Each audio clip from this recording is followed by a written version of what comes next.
बिस्मिल्लाहिर्रहमानिर्रहीम। नाज़रीन अस्सलाम वालेकुम। आप देख रहे हैं साबिर शाकिर यूट्यूब चैनल। आज है 9 नवंबर साल 2019 और दिन है आज हफ्ते का। सबसे पहले तो हम अल्लामा इकबाल को खराज तहसीन पेश करेंगे। आज उनको याद करेंगे कि आज उनका यौम पैदाइश है। और आपको पता है कि पाकिस्तान का तसव्वुर सबसे पहले डॉक्टर अल्लामा इकबाल ने पेश किया था।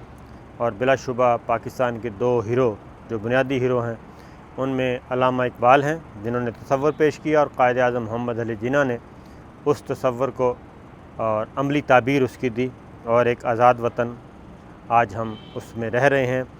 और इसकी कदर कीमत क्या है वो आज हम आपको प्रोग्राम में भी बताएंगे।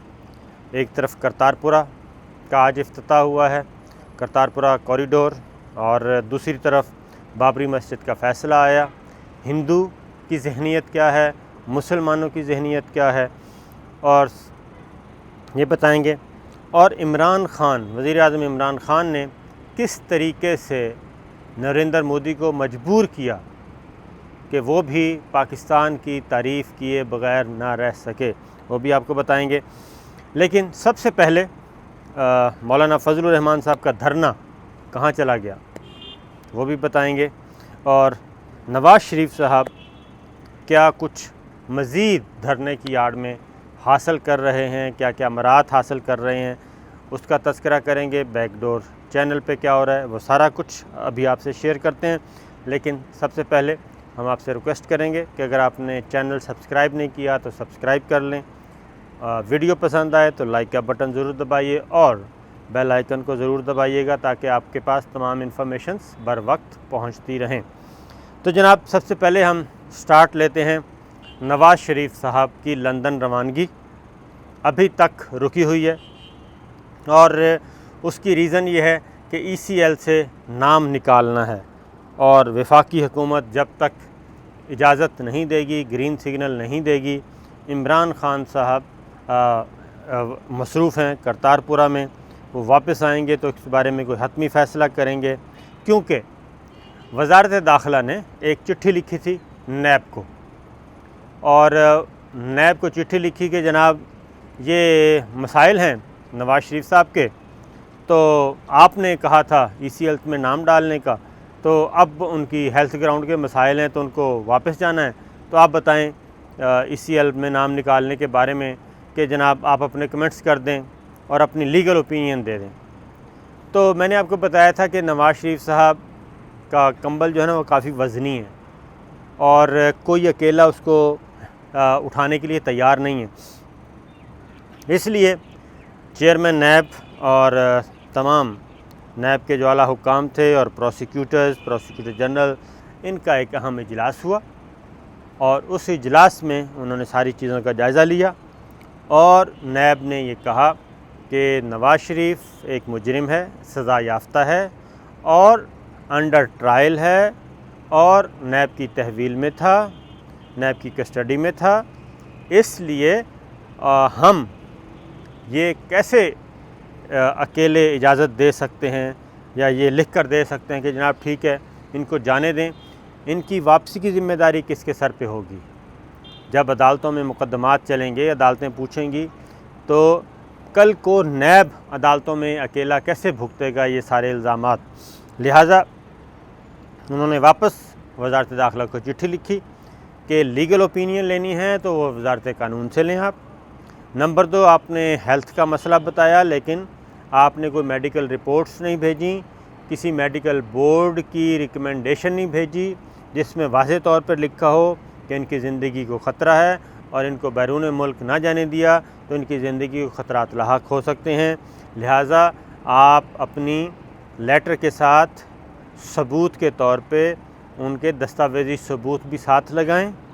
और तीसरा ये कि नवाज़ शरीफ के ख़िलाफ़ मुकदमात हैं, ये मुजरिम हैं, ये मुल्ज़िम हैं और कल को इनकी ज़मानत कौन देगा अगर ये ना आए। लिहाजा नैब ने बड़ी होशियारी के साथ वो ख़त वापस वज़ारत दाखिला को भेज दिया है और अब वज़ारत दाखिला सोच रही है।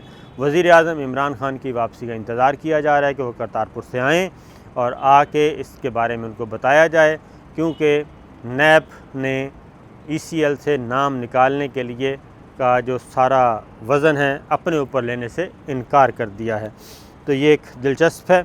जबकि नवाज़ शरीफ साहब कल हर सूरत में जाने के लिए बेताब हैं लंदन, और लंदन से अमेरिका, और ये उनका हेल्थ से ज़्यादा सियासी सफ़र ज़्यादा लगता है, क्योंकि इत्तलात ये हैं कि एक दफ़ा तो उन्होंने यहाँ मामला तय कर लिए हैं और यहाँ से वो अब लंदन शिफ्ट हो रहे हैं, लेकिन वहाँ जाके वो कुछ इंटरनेशनल प्लेयर्स के साथ, अपने बैनुल-अक़वामी ताकतवर दोस्तों के साथ सलाह मशवरा करेंगे और उनकी मदद मांगेंगे, और उनकी मदद से फिर वापस आने की कोशिश करेंगे और यहाँ पे अपना खोया हुआ इक़्तिदार हासिल करने के लिए तगो-दो करेंगे। तो जनाब, ये तो हो गया ये। अब इस सारी एक्टिविटी में मौलाना का जो धरना है वो बिल्कुल कहीं दूर नज़र नहीं आ रहा आजकल, और उसकी रीज़न ये है कि मुस्लिम लीग नवाज़ पे सबसे ज़्यादा तकिया था, क्योंकि ख़र्चा वर्चा भी मुस्लिम लीग नवाज़ की तरफ से मिला था। मुस्लिम लीग नवाज़ फ़िलहाल तो अपनी ये डील को फ़ाइनल कर रही है, अपना एंजॉय कर रही है, और हर सूरत में इन चीज़ों को हतमी शक्ल देना चाहती है। और शरीफ फैमिली के अंदर भी मामलात अभी तक उसी तरह चल रहे हैं। सलमान शहबाज के बेटे और सलमान शहबाज की बेगम, इन्होंने बाहर बैठ के लंदन से ट्वीट किए हैं और शहबाज शरीफ साहब को गेम चेंजर का नाम दिया है, और उन्होंने कहा कि ये हैं असल हीरो जिन्होंने अपने भाई को वहाँ से निकाला। जबकि दूसरी जो पार्टी है, यानी कि मरियम बीबी की पार्टी, सोशल मीडिया पे वो शहबाज शरीफ साहब को रुस्वा करने की कोशिश कर रहे थे कि जनाब ये हैं मुस्लिम लीग नवाज़ के मीर जाफ़र, मीर सादक, जिन्होंने छुरा घोंपा है। जबकि अब मरियम बीबी भी ये तस्लीम कर चुकी हैं कि ये जो कुछ हुआ है ये शहबाज शरीफ साहब ने मैनेज किया है, और मरियम बीबी ये भी बता चुकी हैं कि अब वो कुछ अर्सा तक नहीं बल्कि काफ़ी अर्सा तक वो ये बता चुकी हैं कल कि जनाब पॉलिटिक्स के लिए तो उम्र पड़ी है, वो तो किसी वक्त भी सियासत हो सकती है, फ़िल वक्त जो है वो नवाज़ शरीफ साहब की सेहत है। तो वो अपने कारकुनों को मैसेज दे चुकी हैं और पावर कॉरिडोर्स को मैसेज दे चुकी हैं कि मैं ज़हनी तौर पर तैयार हूँ सियासत से किनारा कशी के लिए, बस आप मेरे लिए आसानियाँ पैदा करते रहें। तो ये चीज़ इसीलिए मौलाना का धरना जो है अब आपको नज़र नहीं आ रहा, लेकिन वो मौजूद है धरना। और इस वक्त मौलाना को जो सपोर्ट की जा रही है वो है आसिफ अली जरदारी साहब की सूरत में, और उनके मोतमद ख़ास हैं डॉक्टर क़य्यूम सोमरो। वो हर वक्त मौलाना फजलुर रहमान साहब के पास होते हैं, पैगाम रसानी का काम कर रहे हैं जरदारी साहब की तरफ से, और गाइडलाइन और बहम सलाह मशवरा चल रहा है। एक बात हो गई जनाब। अब आते हैं करतारपुरा में पाकिस्तान ने, वज़ीर-ए-आज़म इमरान ख़ान ने और जनरल बाजवा ने ऐसा शॉट खेला था कि नरेंद्र मोदी जो है वो एक ऐसी गुगली करवाई थी कि नरेंद्र मोदी अब तक उसको नहीं समझ सके और नहीं खेल सके, और उन्होंने करतारपुरा के मामले में वो क्लीन बोल्ड हुए हैं वज़ीर-ए-आज़म इमरान ख़ान के हाथों भी और जनरल क़मर जावेद बाजवा के हाथों भी, और वो बावजूद कोशिश के इस बॉल को नहीं खेल सके। उन्होंने काफ़ी जतन किया, लेकिन आज से तकरीबन 1 साल पहले ये फ़ैसला हुआ था कि जनाब ये करतारपुरा जो है करतारपुरा कॉरिडोर खोला जाएगा। वो इसलिए कि बाबा गुरु नानक जो कि सिखों के रूहानी पेशवा हैं, वो करतारपुरा में मदफून हैं। आखिरी अयाम उन्होंने यहाँ गुजारे थे और यहीं पे उनका दरबार बना हुआ है। तो सिख जो थे इसकी ज़ियारत करते थे 4 किलोमीटर दूर बाउंड्री पे खड़े होकर दूरबीन के ज़रिए, लेकिन अब पाकिस्तान ने वो वीज़ा फ्री कॉरिडोर कर दिया है और 4 किलोमीटर तक सिख आ जा सकेंगे बग़ैर वीज़े के। सिर्फ रजिस्ट्रेशन करवानी होगी, $20 फ़ीस देनी होगी, आएंगे, ज़ियारत करेंगे बाबा गुरु नानक के दरबार पे आके, वो उनकी ज़ुबान में कहते हैं मत्था टेकना, मत्था टेकेंगे और वापस चले जाएंगे। तो ये सिखों के लिए एक बहुत बड़ी क्या कहना चाहिए, सिख मज़हब के नज़दीक बहुत बड़ी नेमत है जो उनको मुयस्सर आई है कि वो अपने रूहानी पेशवा के आखिरी क़यामगाह जो है और आखिरी जहाँ पे वो मदफून हैं वहाँ पे वो विज़िट कर सकते हैं, वो ख़ुद ज़ियारत कर सकते हैं, देख सकते हैं। ये उनके लिए एक बहुत स्पिरिचुअली एक बहुत बड़ा इवेंट है। मनमोहन सिंह साबिक़ वज़ीर आज़म आए आज, और उनके साथ नौजवत सिंह थे। नौजवत सिंह को आने के लिए काफ़ी रुकावटें खड़ी की गईं।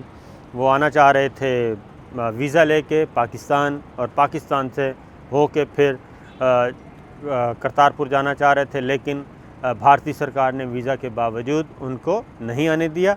लिहाजा वो मजबूरन कॉरिडोर के ज़रिए वो आए और यहीं से वो वापस चले जाएंगे।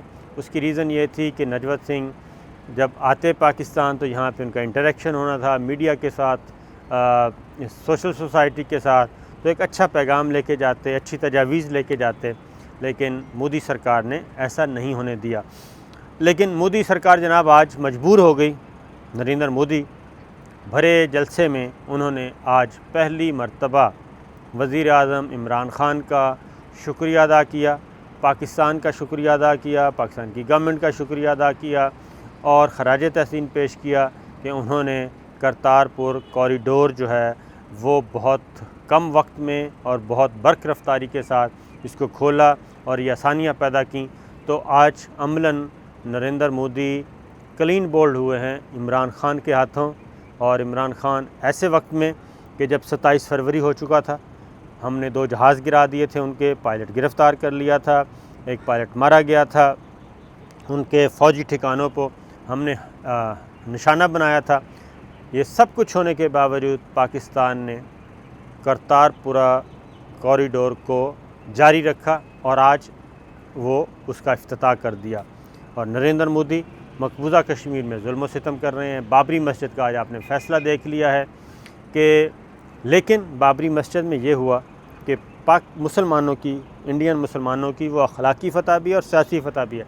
भारतीय supreme court, Hindu supreme court होते हुए भी वो जगह तो वापस नहीं दे सकी क्योंकि हिंदुओं का प्रेशर बहुत था, लेकिन उन्होंने मुसलमानों की सियासी, अखलाकी और मजहबी ताकत को तस्लीम किया है, मुसलमानों के वजूद को तस्लीम किया है। और 5 एकड़ उन्होंने कहा है कि ज़मीन दी जाए, वहाँ पे मुसलमान मस्जिद बनाएं। मेरा ख़्याल है कि मुसलमानों को अब इस नैरेटिव के साथ आगे बढ़ना चाहिए कि ये सियासी फ़तह भी है, ये अखलाकी फ़तह भी है, ये हमारी मजहबी फ़तह भी है कि इंडियन सुप्रीम कोर्ट जहाँ पे हिंदू मेजॉरिटी है, उन्होंने मुसलमानों के वजूद को आज तस्लीम किया है और एक मस्जिद के लिए जगह दी है। वहाँ पे मुसलमान एक अज़ीमुश्शान मस्जिद बनाएं, इबादत करें, अल्लाह का शुक्र अदा करें और वहाँ पे अपने लिए आसानियाँ पैदा करें और आसानियाँ पैदा करने के लिए दुआ करें, बजाय इसके कि उलझे रहें। तो अब तक की यही काफ़ी हैं इत्तलात। मज़ीद जब भी अपडेट होंगी हम आपकी खिदमत में दोबारा हाज़िर होंगे। अल्लाह हाफ़िज़।